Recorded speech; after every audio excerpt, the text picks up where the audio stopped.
Halo semua, balik lagi di channel Toraokun. Sebelum pembahasannya dimulai, silahkan klik tombol subscribe dan aktifkan lonceng notifikasinya supaya kalian gak ketinggalan info dan teori terbaru seputar One Piece. Buat kalian yang mau informasi tambahan soal SBS atau databook, kalian bisa follow Instagram Toraokun. Di sana admin akan memposting soal SBS, databook, dan berbagai teori singkat. Sekarang lanjut ke pembahasan. Di forum One Piece yang biasa memberikan spoiler paling cepat, telah muncul hint atau preview tentang One Piece chapter 1124. Di sini tertulis, dengan semua kekuatan yang bergerak, seiring dengan perubahan dunia, apa yang akan menjadi tujuan mereka. Tentu ini merujuk pada pergerakan orang-orang setelah selesai mendengar siaran Vegapunk, terlebih khusus kebenaran soal One Piece. Harta legendaris One Piece merupakan kunci untuk menentukan masa depan dunia. Hal itu telah dikonfirmasi secara langsung oleh Vegapunk melalui siarannya beberapa waktu yang lalu. Dengan jelas, sang ilmuwan itu berkata bahwa nasib dunia bergantung pada siapa yang akan menemukan One Piece. Ada banyak sekali orang di seluruh dunia yang berniat memburu harta legendaris itu, namun tentu para Yonkou lah yang paling dekat dengan itu. Cerita pada chapter ini pun memperlihatkan situasi dari semua Yonkou saat ini. Luffy yang sekarang sedang dalam perjalanan menuju Elbaf hanya tinggal satu langkah lagi menuju Pulau Laugh-Tale, karena dia telah memiliki 3 salinan Road Poneglyph sehingga tersisa satu lagi Road Poneglyph untuk melengkapi petunjuk menuju Pulau Laugh-Tale. Dalam kelompok bajak laut Tobi Jerami pun ada Nico Robin yang bisa membaca huruf-huruf kuno, sehingga tidak ada masalah bagi mereka untuk mengetahui apa sebenarnya isi dari Road Poneglyph. Kemudian diperlihatkan Kurohige di Pulau Hachinosu. Dia juga telah memiliki salinan Road Poneglyph dari Lau usai mengalahkannya di Pulau Winner beberapa waktu yang lalu. Sama seperti Luffy, salinan miliknya juga masih belum lengkap. Bajak laut Kurohige pun telah melakukan penculikan terhadap Charlotte Pudding karena gadis itu berasal dari ras Mata Tiga. Seperti yang kita tahu, ketika Pudding membangkitkan kekuatan spesial dari ras Mata Tiga, maka dia bisa membaca huruf-huruf kuno dalam Road Poneglyph. Selain itu, diperlihatkan sekilas Katakuri di Cake Island yang sudah mengumpulkan pasukan untuk menyelamatkan Pudding. Katakuri hanya mengumpulkan saudara dan saudarinya yang kuat saja, sedangkan para adik-adiknya yang terbilang lemah diperintahkan untuk tetap diam di markas mereka. Katakuri tidak mau ada adik-adiknya lagi yang menjadi korban dari bajak laut Kurohige, sehingga yang dia bawa menolong Pudding hanya yang memiliki kemampuan mumpuni saja. Katakuri juga memerintahkan beberapa saudaranya yang cukup kuat untuk tetap di Cake Island untuk berjaga-jaga jika ada pihak lain yang menyerang markas mereka. Katakuri pun sudah punya rencana sebelum melakukan penyerangan ke Pulau Hachinosu, dan itu berhubungan dengan Cross Guild. Kemudian diperlihatkan juga markas Cross Guild yang sedang sangat ramai. Itu karena semakin banyak bajak laut yang ingin bergabung dengan kelompok mereka. Tentu Crocodile dan Mihawk tidak sembarangan menerima anggota baru. Mereka akan benar-benar menyeleksi dengan baik siapa-siapa saja yang layak bergabung dengan Cross Guild, dan tentu dengan kesepakatan-kesepakatan tertentu.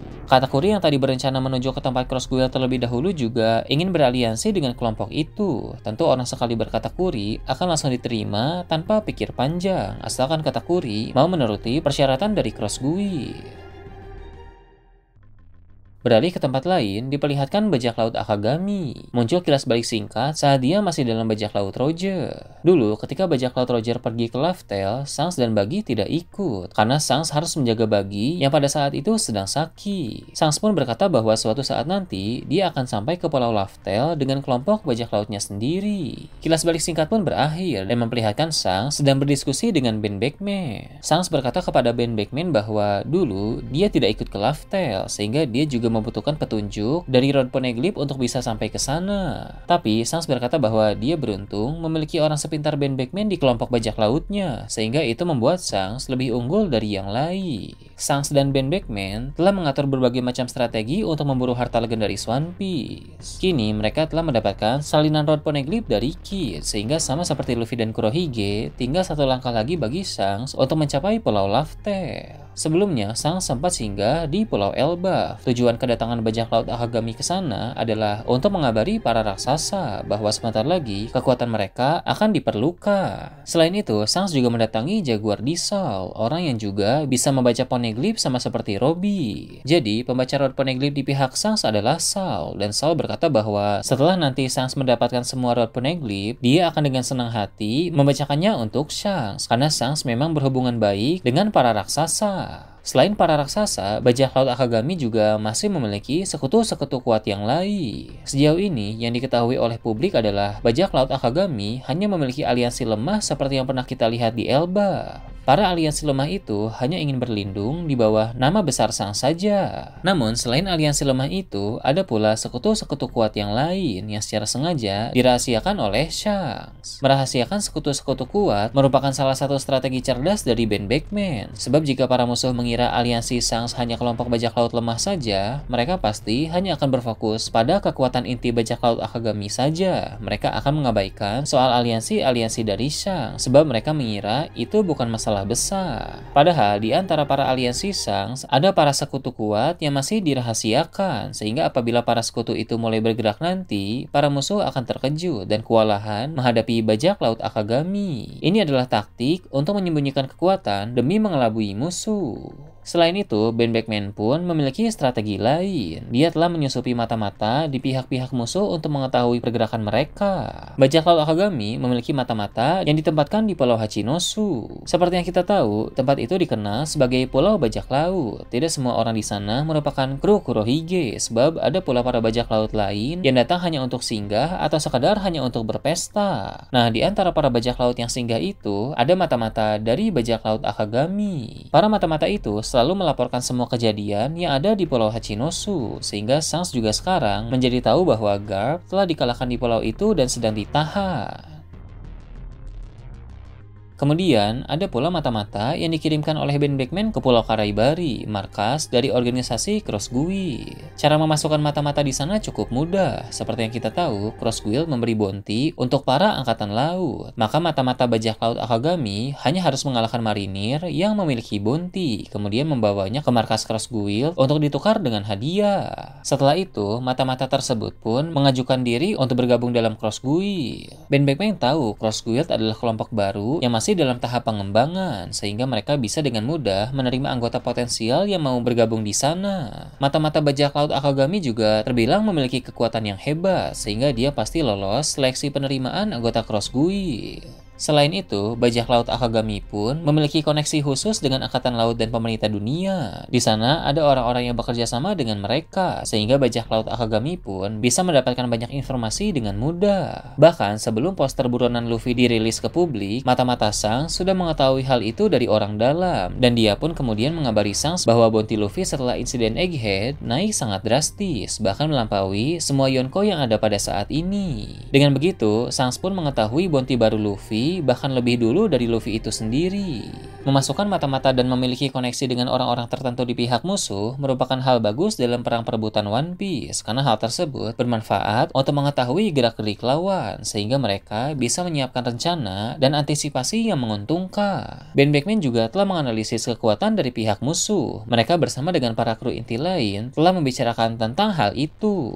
Pertama, soal bajak laut Kurohige. Selain Marshal Ditich, ada dua orang yang patut diperhitungkan dalam kelompok tersebut, yaitu Kuzan dan juga Shiryu. Kuzan merupakan mantan admiral dengan kualitas kekuatan yang sudah tidak perlu diragukan lagi. Sedangkan Shiryu, dia adalah mantan kepala sipir Impel Down yang dikenal sangat brutal. Menurut Ben Beckman, jika dia melawan Shiryu, dia yakin bisa menang. Namun untuk Kuzan, Ben Beckman tahu hal tersebut akan sangat sulit, tapi pada akhirnya dia optimis bisa menang melawan Kuzan. Ben Beckman tidak gentar dengan kekuatan level admiral, karena dalam perang Marineford, dia juga dengan santainya menodong Kizaru yang merupakan seorang admiral. Ben Beckman adalah seorang pengguna haki yang luar biasa. Dia menguasai 3 jenis haki pada tingkatan yang sangat tinggi. Dia juga bisa menyalurkan haki ke dalam peluru miliknya, sehingga membuat tembakan-tembakannya menjadi sangat menakutkan bagi para pengguna buah iblis. Lalu, soal Crossguild, Shanks dan Ben Beckman tahu bahwa kekuatan terbesar dari organisasi itu ada pada Mihawk. Menurut Shanks, ada begitu banyak pengguna pedang hebat di luar sana yang mengagumi seorang Mihawk, sehingga mereka berpotensi bergabung juga dengan Crossguild. Belum lagi ada Crocodile yang memiliki koneksi di dunia bawah. Crossguild pasti mampu untuk berkembang pesat dalam waktu dekat. Meski begitu, mereka masih cukup jauh untuk mencapai Pulau Laftel karena mereka belum punya satupun salinan Road Poneglyph. Paling nanti jika Katakuri bergabung dengan mereka, Katakuri akan memberikan satu salinan Road Poneglyph milik Big Mom, tapi tetap perlu 3 salinan lagi bagi Crossguild untuk mencapai Pulau Laftel. Luffy, Kurohige, dan Shanks hanya tinggal berlomba saja siapa dari mereka yang paling cepat menemukan pria dengan bekas luka bakar dan mendapatkan Road Poneglyph terakhir. 3 Yonko itu menjadi pihak yang paling unggul dalam perebutan harta legendaris One Piece. Nah itu tadi berbagai hal menarik pada chapter 1124. Gimana menurut kalian? Silahkan tulis di kolom komentar di bawah. Oke, segitu aja untuk pembahasan kali ini. Jangan lupa like, share, dan subscribe untuk video menarik selanjutnya. Gue Tora Okun, Shambles.